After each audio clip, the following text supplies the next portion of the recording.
Ya, assalamualaikum warahmatullahi wabarakatuh. Jadi pagi ini ada satu lagi welding dengan kerosakan. Dia kata kadang-kadang keluar api, kadang tak keluar.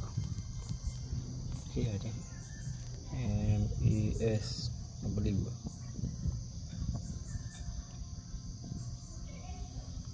Okey, jadi ni aku dah buka dah. Aku dah test welding tadi, keluar api. Tapi aku buka juga kat dalam ni. Okay, boleh tengok dalam ni. Aku dapat di tag kat sini. Okay, sebab dia guna MIG, jadi yang ni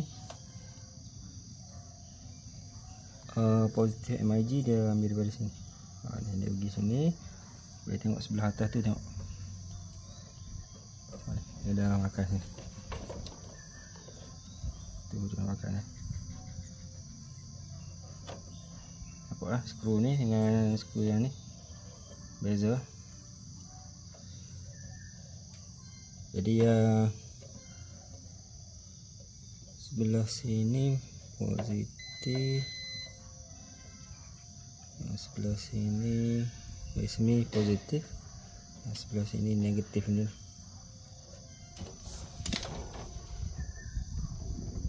Yang ni dia tak pergi mana-mana, yang negatif ni tak pergi ke mana-mana.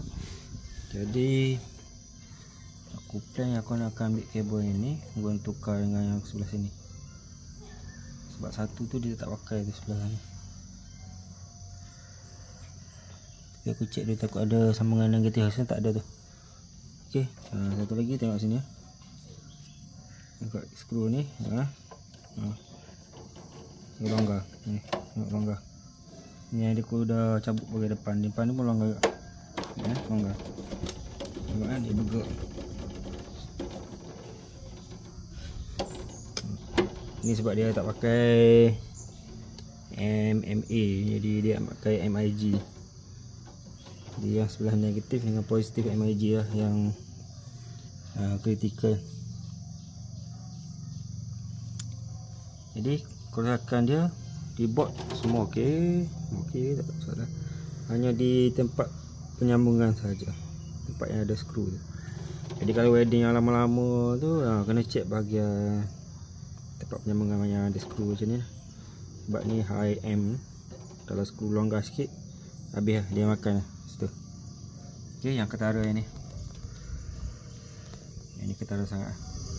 Nampak lah. Ni pakai kabel aluminium lah.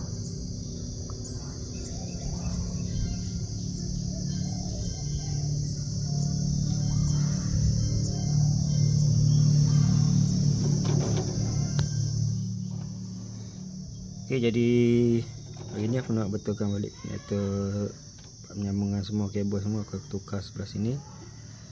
Okey, nanti kalau aku tunjukkan video dah welding nanti lah.